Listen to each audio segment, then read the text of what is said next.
ingénieurs à propos du gyropode. Donc, pour évaluer un système, les ingénieurs utilisent différents critères de performance tels que la stabilité, la rapidité et la précision. Donc, nous allons ici nous intéresser à la partie stabilité. Que le support utilisé au lycée est l'IWIO PT, qu'on peut voir cette photo prise dans une cour de récréation. Un gyropode est un véhicule électrique monoplace constitué d'une plateforme munie de 2 roues sur laquelle l'utilisateur se tient debout, d'un système de stabilisation gyroscopique et d'un manche de maintien et de conduite. Donc, ce type de véhicule permet, tout en occupant la même place qu'un piéton, de se déplacer plus rapidement, silencieusement et sans émissions polluantes sur un espace piéton. Donc, notre problématique est: le moteur choisi permet-il de répondre au cahier des charges et d'obtenir la vitesse de déplacement souhaitée? Donc, pour y répondre, nous avons étudié le sujet en 2 parties. La première qui consiste à étudier l'approche expérimentale et la seconde sur l'approche expérimentale. Nous allons donc passer à l'analyse fonctionnelle.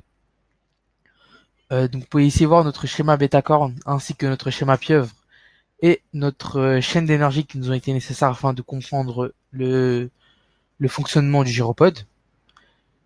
Vous pouvez maintenant voir notre cahier des charges qui nous a été nécessaire puisque notre problématique consiste à étudier la vitesse maximale qui est ici de 20 km/h. Donc, nous avons étudié cette donnée de nos différents écarts. Nous allons maintenant passer à l'application mathématique. Donc, premièrement, les angles dits de l'heure sont nécessaires pour la régulation d'inclinaison d'un gyropode. Vous pouvez ici voir la précession, la notation ainsi que la rotation propre. Nous allons ensuite les additionner à la consigne d'accélération vue comme une perturbation dans le système d'asservissement.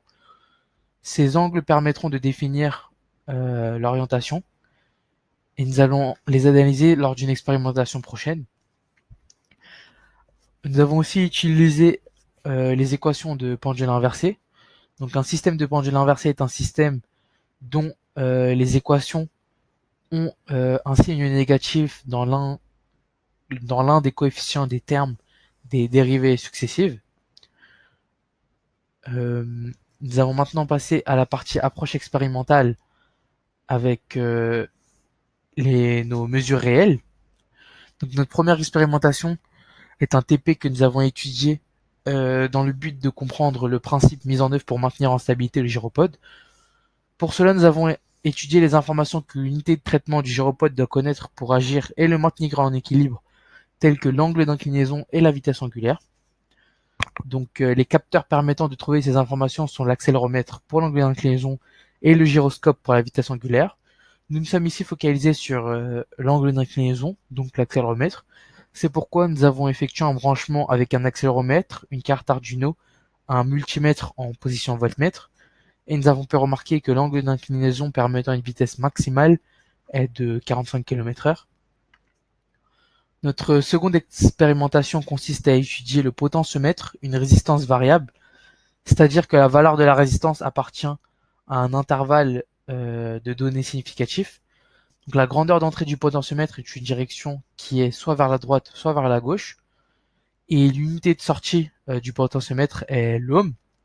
Donc, nous n'avons pas encore effectué l'expérimentation, mais nous le ferons prochainement. Nous avons ensuite, pour notre troisième expérimentation, effectué une vidéo dans la cour de récréation pour étudier ces valeurs ensuite sur AVMeca. Donc, nous avons étudié un pointage sur AVMeca que nous avons ensuite converti sur Egressi afin d'obtenir notre courbe de l'accélération en violet, notre courbe de la vitesse en bleu et notre courbe de la position en noir. Donc, nous avons pu ici voir que la vitesse maximale est de 7 mètres par seconde, ce qui nous fait 19,4 km/h. Nous avons ensuite calculé notre écart, qui était assez significatif. C'est pourquoi nous sommes ensuite passés à la modélisation pour ensuite trouver un écart plus faible entre le cahier des charges et notre modèle numérique. Donc, vous pouvez ici voir notre modèle MATLAB. Donc, vous pouvez voir la fonction alimenter, la fonction convertir ainsi que la fonction de transmission. Cependant, pour pouvoir comprendre notre modèle, il est nécessaire d'analyser ce qu'il y a à l'intérieur de chaque bloc. Donc, nous allons commencer par le couple résistant dû à la roue, qui n'est rien d'autre que la somme entre les couples résistants dus au roulement et les couples résistants dus à la pente, que vous pouvez voir ici et que nous avons ensuite modélisé. Nous sommes ensuite intéressés au moment d'inertie équivalent. que nous avons ensuite modélisé. Et dernièrement, nous sommes intéressés aux principes fondamentaux de la dynamique, car il était nécessaire afin d'extraire la vitesse de rotation du moteur, puisqu'en effet, la somme des couples était égale au moment d'inertie multiplié par l'accélération angulaire. Donc nous avons isolé notre vitesse de rotation qui a été primitivée. Nous avons ensuite converti cette vitesse de rotation en une vitesse de translation et converti nos données en km/h pour ensuite pouvoir l'étudier dans nos différents écarts. Vous pouvez ici voir les paramètres que nous avons utilisés tout au long de notre simulation et les courbes que nous avons obtenues. Donc, on peut ici voir que dans la courbe de la vitesse, que la vitesse maximale est atteinte environ en 3,75 km/h, ce qui nous a fait un écart encore plus significatif que le premier. C'est pourquoi dans une expérimentation prochaine, nous allons nous intéresser à l'asservissement, puisque pour essayer de réduire cet écart, donc les indicateurs d'un bon système, d'un bon réglage du système asservi sont ceux qui doivent satisfaire les critères de stabilité, de précision et de rapidité. Ces critères sont parfois antagonistes. Nous devons donc trouver un compromis pour notre système et nous allons ici favoriser la stabilité.